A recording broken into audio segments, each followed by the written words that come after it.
essa parte do pastor, né? Então, é o pastor que me leva à vida pública. E aí, o que me choca, que me deixa triste e que às vezes me magoa e criou trauma em mim, Vilela, é as pessoas me rotularem com coisas tão maldosas que não cabe dentro de um cristão. Por exemplo, Homofóbico, nazista? nazista, misógino, racista, preconceituoso. Então, mas isso é baseado em declaração? Veja Vamos lá, só. por exemplo, homofóbico é por causa do lance do casamento, casamento Pois é, homoafetivo, é isso? a questão da homofobia é uma coisa muito. É difícil você explicar. O que é homofobia? Literalmente é medo de homem. Fobia é medo. Homo, medo. Homem. Fobia, medo de homem. A esquerda, por causa do pensamento de Antônio Gramsci, você é politizado, Sim. sabe disso? Gramsci, ele provocou a revolução cultural, né? E a principal revolução cultural que existe é através da semântica. Você começa a dar nomes. Veja o movimento homossexual. Primeiro, colocaram o nome de gay, que significa alegre. Depois, gay para eles não ficou bom, então colocaram homossexual. Homossexual também não ficou bom, e colocaram homoafetividade. Né? Então, eles vão mudando os nomes para confundir. Se você falar homossexualismo, para eles é doença. Agora é homossexualidade. É homossexualidade. Né? Então, vão mudando para dar um nó na cabeça da pessoa. Porque quando você fere a linguagem de uma nação, você corre o risco de acabar com ela. Todas as nações nascem por causa de uma linguagem. Mas deixa eu entender essa parte de ser pastor e ser político, porque a gente está falando sobre Estado laico, aquilo que teve aquela separação do Estado e da Igreja, e eu acho que uma parte da rejeição das pessoas, eu até entendo das pessoas até não saberem direito, como eu também estou perguntando aqui, é o medo dessa bancada evangélica, ela dominar de um jeito que as outras religiões sejam preteridas ou sejam perseguidas. Você entende isso? Sim, entendo. Se isso, veja só, nós já vivemos isso no Brasil lá atrás, quando a Igreja Católica mandava aqui. Sim. Padres... A gente ainda é uma maioria católica ou não? Sim, ainda é. Né? Ainda é. Veja só, padres batiam pastores. Eu tinha um presbítero da minha igreja, que chamava Ovídio Ramos, já dorme no Senhor. Ele, quando queria falar com a gente, ele tirava a camisa e mostrava as cicatrizes que ele tomou chibatadas nas costas de um padre que chegou no vilarejo, que ele estava pregando, não podia, porque era heresia. Padre brigando com o pastor, padre, tipo Uber versus taxista. Mais ou menos não é mandíbula, lembra? No começo mais ou menos lá. Isso. Por quê? Porque a Igreja Católica dominava. Aí os protestantes saíram da Igreja Católica. Martinho Lutero se revoltou contra o catolicismo, né? Uma dissidência. Né? E as pessoas aqui no Brasil, no início, como a Igreja Católica era muito forte, qualquer outra religião que se levantasse era perseguida. Né? Tanto é que, como é que nasce os Estados Unidos da América? Os Estados Unidos da América nasce quando a Santa, que de Santa não tinha nada, a Inquisição, começa a perseguir os europeus, os cristãos europeus que haviam se convertido ao protestantismo, quer seja de Lutero, de Zwinglio, de Calvino, né? E eles saem dali e fundam o que nós chamamos de Nova Inglaterra. Né? Por isso que o berço americano é um berço protestante. Nasce de protestantes que fogem da perseguição católica. Aqui no Brasil não foi diferente, teve isso. As pessoas não precisam ter medo da bancada evangélica, até porque é uma bancada, não é uma bancada, é uma frente. Isso aqui é bom explicar também. O que é bancada? Eu sou do Partido Republicanos. Como partido, nós temos uma bancada. O que é uma bancada? Nós nos reunimos em uma sala e vamos debater um assunto. Esse projeto aqui, vamos aprovar ou não? Dentro dessa sala, o partido reúne e ali nós quebramos o pau. Quem é contra, quem é a favor. Mas quando termina a reunião, a maioria vence. E nós temos que sair dali com uma única palavra. Porque a bancada... Mas você vai votar numa coisa mesmo que você não acredite por causa do partido? Depende. Em alguns casos, quando é questão partidária, se você não votar com o partido, você pode ser expulso. Eu fui expulso do Podemos. Por quê? Porque eu apoiei Bolsonaro quando o Podemos lançou o Álvaro Dias como candidato a presidente da República. Tá. Fiz errado, porque como eu estou nesse partido, você tem que seguir tem que ter fidelidade partidária, entendeu?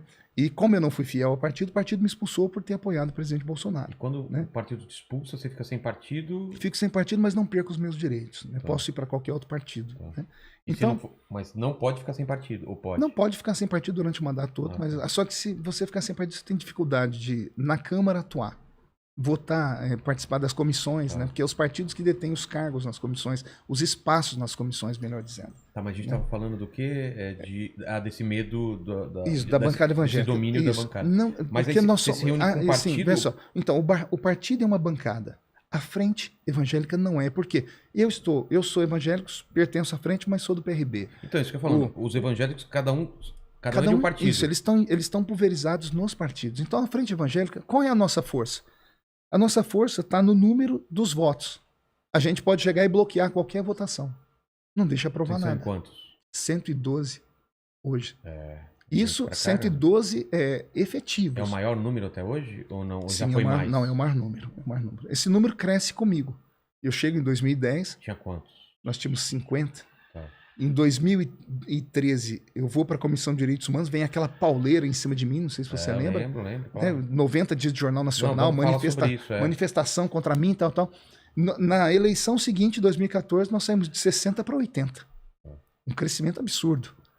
E aí continuamos a luta, vem Jair Bolsonaro, saímos de 80 para 112. Crescemos, né? Isso também mostra que o Brasil tem crescido. Mas veja só, somos evangélicos, mas tem lá a Frente Católica. A Frente Católica tem mais de 300. Ah, é? Só que nós somos de briga. Nós lutamos, nós vamos para cima. O evangélico vai para cima. Questão do aborto, a gente não se cala. Drogas, a gente não se cala. Tudo aquilo que toca naquilo que nós chamamos de que pode desencaminhar uma geração inteira, a gente vai para cima, né? Então, essa é a diferença do católico e do evangélico, até na política, né? A pessoa fala, por que a igreja evangélica cresce e a igreja católica está perdendo os membros?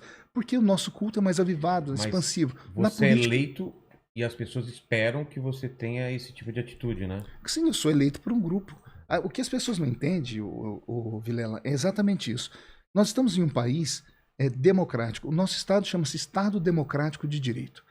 E o Estado Democrático de Direito, nós vemos sobre um governo que agora é um presidencialismo de coalizão. O presidente só consegue governar se ele tiver coalizão dentro do parlamento, senão ele não consegue governar. Uma vez entendendo isso, as pessoas têm que entender que o legislativo, ele é a representatividade do povo.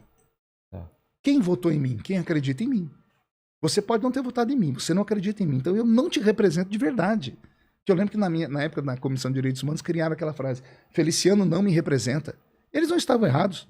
Eu não represento todo mundo, eu represento quem votou em mim. Uma parcela da população. Sim, passou, mas o senhor é crente, o crente não vota também?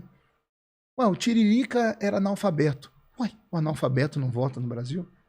Então você tem que ter representação. Os policiais estão lá agora, tomaram conta. Tomaram conta por quê? Porque policial também vota. Então essa é a beleza da democracia. Uma vez eu estava no programa do CQC e eu tive uma discussão com o Marcelo Taz na época e eu falei para ele, Marcelo começou a encher a paciência, eu falei, Marcelo, você fala tão mal do parlamento, faz o seguinte, amigo, manda fechar o parlamento, volta à ditadura, para você ter a liberdade que você tem agora de xingar político como você está xingando aí. Eu falei, o que você quer dizer? Eu falei, Feliciano disse, eu quero dizer que o preço da liberdade é esse. O preço da democracia é esse. É você nem sempre ficar satisfeito com as pessoas que são eleitas. A liberdade é o maior tesouro de uma democracia. A gente está aqui agora podendo falar qualquer coisa, não tem ninguém sondando a gente. Aliás, hoje tem uma tropa aí na internet que é os lacradores, né? Os haters.